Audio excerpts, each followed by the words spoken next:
मंजन फल पेखिय तत्काला, काक होहि पिक बकऊ मराला।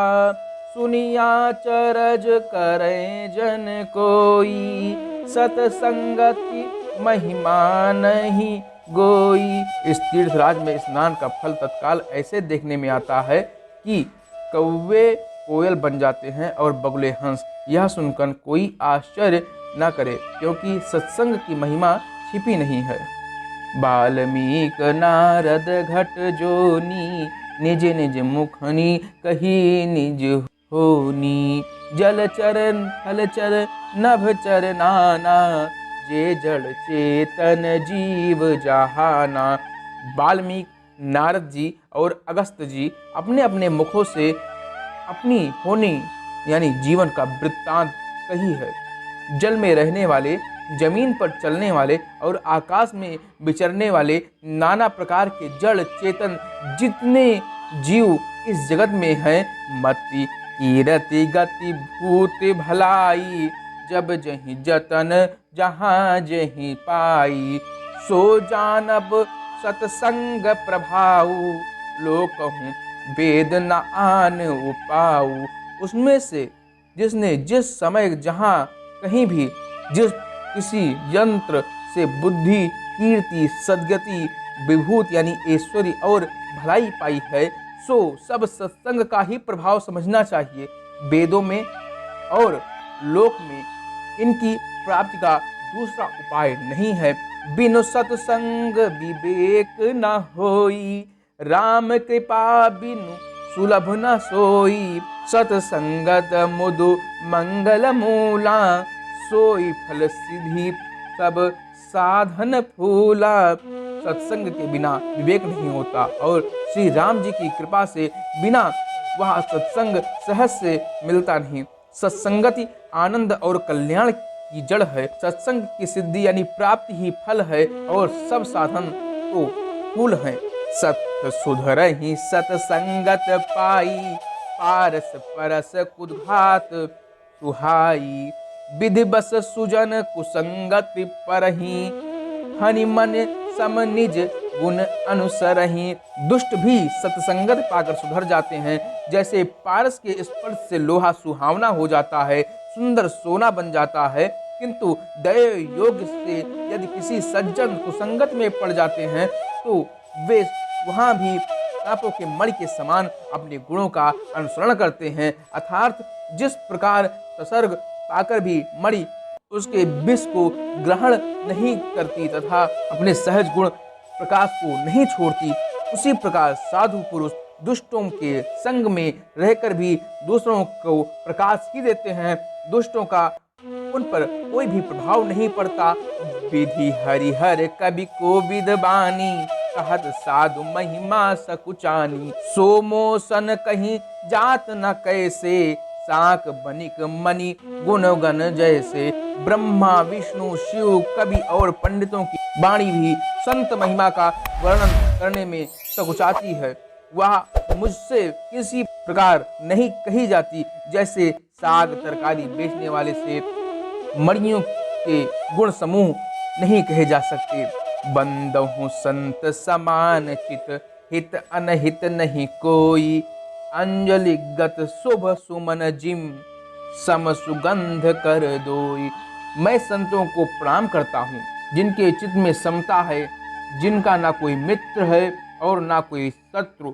जैसे अंजलि में रखे हुए सुंदर फूल जिस हाथ ने तोड़ा और जिनके हाथ में रखा है, उन दोनों के हाथों में समान रूप से सुगंधित करते हैं, वैसे ही संत शत्रु और मित्र दोनों का ही समान रूप से कल्याण करते हैं। संत सरल चित जगत हित, जानि स्वभाव स्नेहु। बाल विनय सुन करि कृपा, राम चरण रति देव। संत सरल हृदय और जगत के हितकारी होते हैं। उनके ऐसे स्वभाव और स्नेह को जानकर मैं विनय करता हूँ। मेरी इस बाल विनय को सुनकर कृपा करके श्री राम जी के चरणों में मुझे प्रीत दें। बहुर बंदे खल गन सती भाए, जे बिनु काज दहिने बाएं। परहित हानि लाभ जिनके रे, उजरे हरस विषाद बसेरे। अब मैं सच्चे भाव से दुष्टों को प्रणाम करता हूँ, जो बिना ही प्रयोजन अपने हित करने वाले के भी प्रतिकूल आचरण करते हैं। दूसरों के हित की हानि भी जिनकी दृष्टि में लाभ है, जिनको दूसरों के उजड़ने में हर्ष और बसने में विषाद होता है। हरिहर जस राकेश राहु से, पर आकाज भट सहस भाव से। जे पर दोष लखहि सह साखी, पर हित घृत जिनके मन माखी। जो हरि और हर के यश रूपी पूर्णिमा के चंद्रमा के लिए राहु के समान है, अर्थात जहाँ कहीं भगवान विष्णु या शंकर के यश का वर्ण होता है, उसी में बाधा देते हैं, और दूसरों के बुराई करने में सहस्त्रबाहु के समान वीर हैं, जो दूसरों के दोषों को हजारों आंखों से देखते हैं, और दूसरों के हित रूपी घी के लिए जिनके मन में मक्खी के समान है, अर्थात जिस प्रकार मक्खी घी में गिर के उसे खराब कर देती है और स्वयं भी मर जाती है, उसी प्रकार दुष्ट लोग दूसरों के बने बनाए कामों को अपने हानि पहुंचाकर उसे भी बिगाड़ देते हैं। तेज किशानु रोष मही शेषा, अघ अवगुण धन धनी घनेशा। उदय केत समहित सबही के, कुंभकर्ण समसोवतनी के। जो तेज दूसरों को जलाने वाले ताप में अग्नि और क्रोध के यमराज के समान है, पाप और अवगुण रूपी धन में कुबेर के समान धनी है। जिनकी बढ़ती सभी के हित का नाश करने के लिए केतु यानी पुच्छल तारे के समान है, और जिनके कुंभकर्ण की तरह सोते रहने में ही भलाई है। पर आकाजु लगी तनु परिहरही, जिम हिम उपल कृषि दलिगरही। बंदहु खल जस शेष सर्वोषा, सहस बदन बरनई पर दोषा। जैसे ओले खेती का नाश करके अपने आप भी गल जाते हैं, वैसे ही दूसरों का काम बिगाड़ने के लिए अपना शरीर छोड़ देते हैं।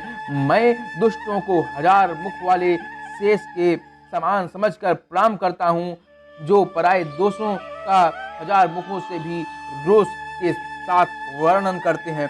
पुण्य पर्णव पृथुराज समाना, पर अघ सुनई सहस दस काना।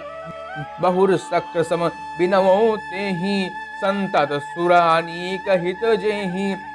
पुनः उनको राजा पृथु, जिन्होंने भगवान का यश सुनने के लिए 10,000 कान मांगे थे, उनके समान जानकर प्रणाम करता हूँ, जो 10,000 कानों से दूसरों के पापों को सुनते हैं। फिर इंद्र के समान मानकर उनकी विनय करता हूँ, जिनको सुरा यानी मदरा नीकी और हितकारी मालूम देती है। इंद्र के लिए भी सुरा नीकी अर्थात देवताओं की सेना हितकारी है। बचन वज्र जहि सदा प्यारा, सहस नयन पर दोष निहारा। जिनको कठोर वचन रूपी वज्र सदा प्यारा लगता है, और जो हजार आंखों से दूसरों के दोषों को देखते हैं। उदासीन अतिमीत हित, सुनत जरहि खलरीत। जान पान जुग जोरी जन, विनती करहि सप्रीत। दुष्टों की यह रीत है कि वे सदा उदासीन, शत्रु और मित्र किसी का भी हित सुनकर जलते हैं। यह जानकर दोनों हाथ जोड़कर यह जन प्रेम पूर्वक उनसे विनय करता है।